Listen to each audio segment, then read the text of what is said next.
So thank you. I'm just going to whiz through a few things that maybe will resonate with you, and talk about some of the stuff that's helped me. So I hope that that's helpful. So I wanted to start just with some pictures, really. On the left-hand side with the watch is me in the week before I went to boarding school. I went the day after my 7th birthday. And I think that's kind of particularly poignant because the watch, like, I can you hear me? No. Okay. Is that better? Yeah.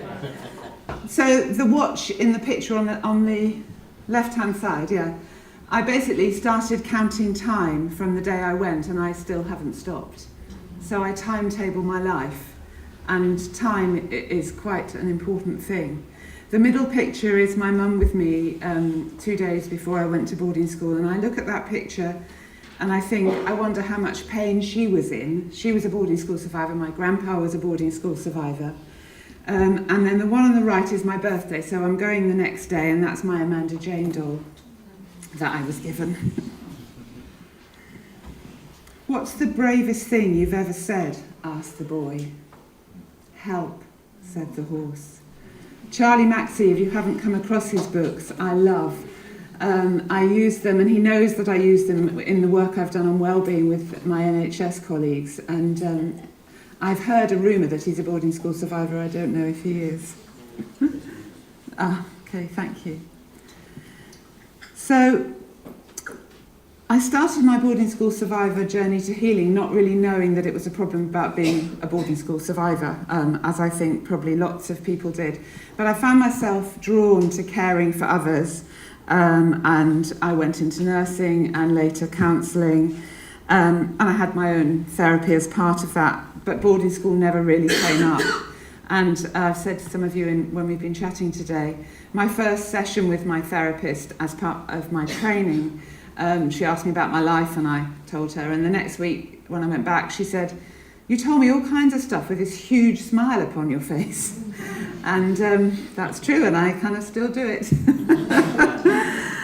But I was lucky enough to find Nick Duffel's book, and that made a huge difference to me. It really, really helped, as you can see there.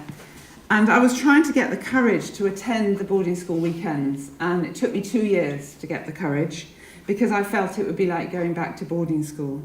But he said something that I can still see and remember. He said, they won't shame you.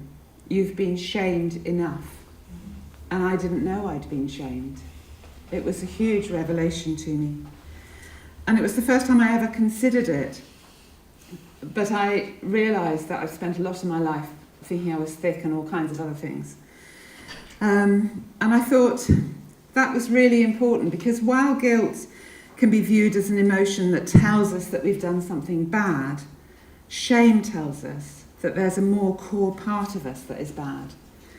And we must do everything we can to hide that part of us. So that's why I think shame work can be so powerful, because it's not a process of self-care, but self-acceptance. You can't self-care your way out of shame. And that really resonates with me because I've done a lot of work on self-care and supporting people who don't have a minute to self-care in their lives. And I retired this week, actually, from being the wellbeing lead for the National Association of Primary Care, and I taught that to so many people. And I've learned that shame is often an internalisation of stigmatisation and prejudice. We are shamed before we feel shame.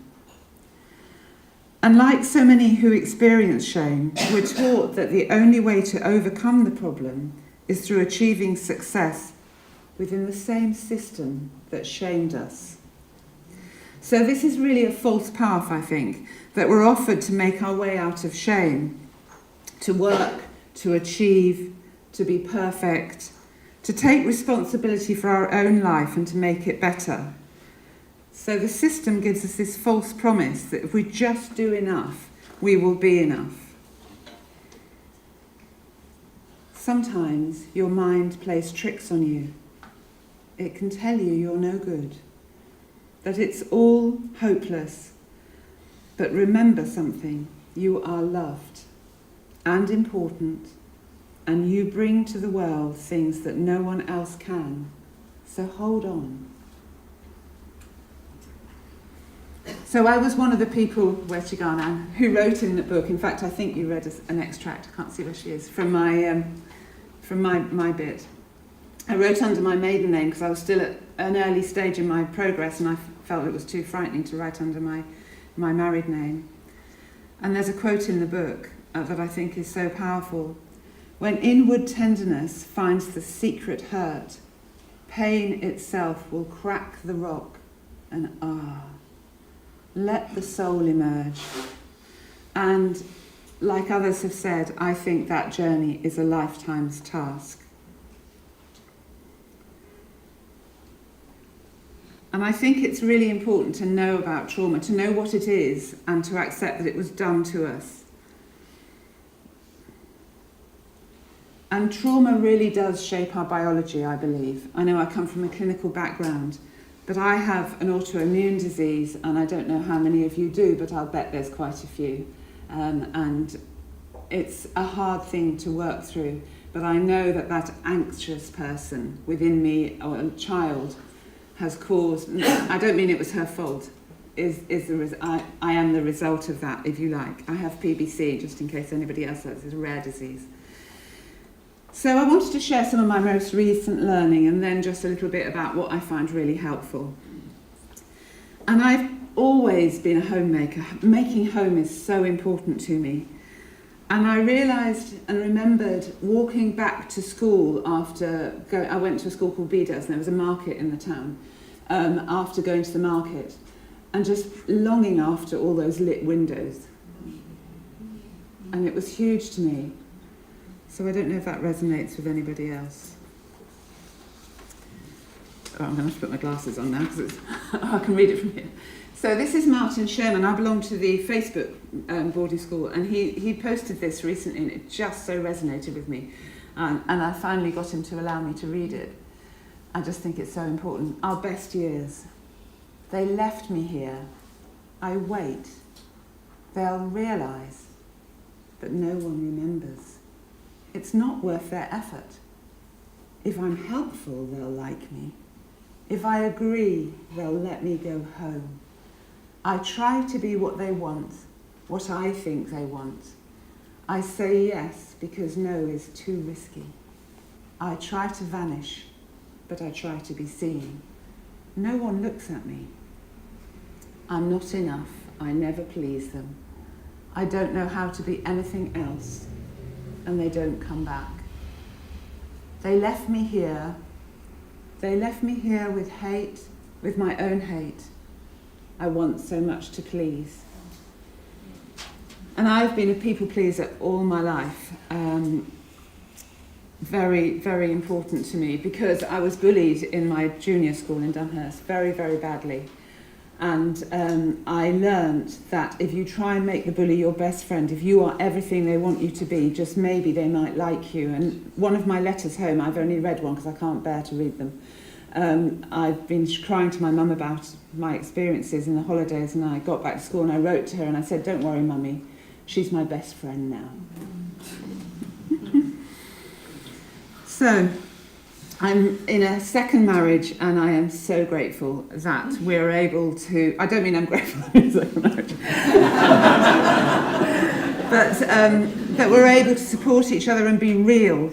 That was our wedding vow renewal. We've been married for 27 years now, so that's quite something, I reckon. But we're still opening layers, still opening them. And I think it definitely is a lifelong journey. And trust is something I've learned lately about. My husband very recently had a situation with his family, and I was really worried he was going to be bullied, if you like, manipulated. And this huge part of me was like, I've got to solve it. You know, I've got to keep him safe. And I just realised through having a really good conversation with him that, you know what, he could do that himself. I don't have to rescue everybody else. It's such a relief to know that. It's so exhausting. Another really, really recent bit of learning was I went away with some old friends like a month ago, very old friends, and I just really struggled over the weekend. In fact, I got into my boarding school counting hours till I get home self. And I realised the reason was, and I've known these people forever, they don't ever ask about feelings. I was trying to battle fatigue. They don't ever do that. And they talk a lot about banter. I'll show you a slide on that in a minute. And I hate that word, it goes through me. And I suddenly thought, you know what? I've been flexing my style forever. I don't have to do it. I'm not brave enough yet to quite do that, but it's what I want to do. I'm suddenly realising I have some rights. So that's been pretty big for me. Yeah, it's just banter. I asked a very good friend of mine, whose sister's here actually, what does banter mean to you? And she said to me, it's like an attacking. It's like, it's okay though, because it's only banter. And I thought, you're absolutely right. So what's helped me? I had therapy right through my training, so this is later. I'm kind of giving you the last few years because I wrote about the first few years in that chapter. EMDR was hugely helpful to me, and I was going back to Australia. My brothers both live there, and very hard. We were ripped apart at a young age, and very hard. And I was really worried about it. And EMDR took me from being so anxious about it and feeling completely unloved at 10 to 1. And I was able to go and think, do you know what? They're doing their best. And they're showing their love for me in the way they can. And I had an amazing trip. It transformed it, and that was really big for me. Parenting my inner child, hugely, hugely helpful. What do you do when you feel alone? Asked the boy. I eat cake or look for you, and you are better, said the mole. And that has been a really big thing for me, learning how to parent my inner child. And what I've learned, and I don't do it straight away necessarily, is when I start to feel I'm feeling upset, I just ask my inner child, how are you feeling? What's happening? And if I listen, it's life-changing because she tells me. And then it all makes sense. And then I can tell her and remind her, A, she's no longer there, and that's so important. And B, I'm an adult now, and I've got this wisdom and this knowledge, and I'm never going to desert her. So it's like transformational. What else has helped? So it's this listening, and this book, Soulful Simplicity, there's a bit in it about sitting down, getting regular about it, maybe with a candle, whatever, and just taking some breaths and asking yourself how you are, and listening to the answer. And that has been hugely powerful. Just asking these questions, actually, but I use that also to ask my little girl how she's doing, and it's really, really helped me. Living in the moment. That, you might not be able to tell, but that is actually the bark of a tree in a forest. And I love taking pictures close up and seeing the detail and the beauty, as well as feeling the feeling. And that's why I said at the beginning about this moment, because we have so many of these moments when we're connecting with people that are so precious. And if we don't live them, we just get caught up in this regret about the past and anxiety about the future, and I'm an anxious attachment person. So it's just transformational, I find.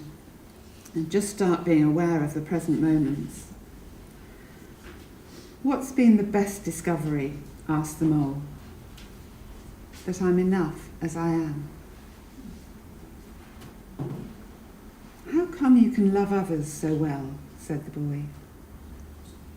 I started by loving myself, said the horse. And that's what I wish for every single one of you. Thank you.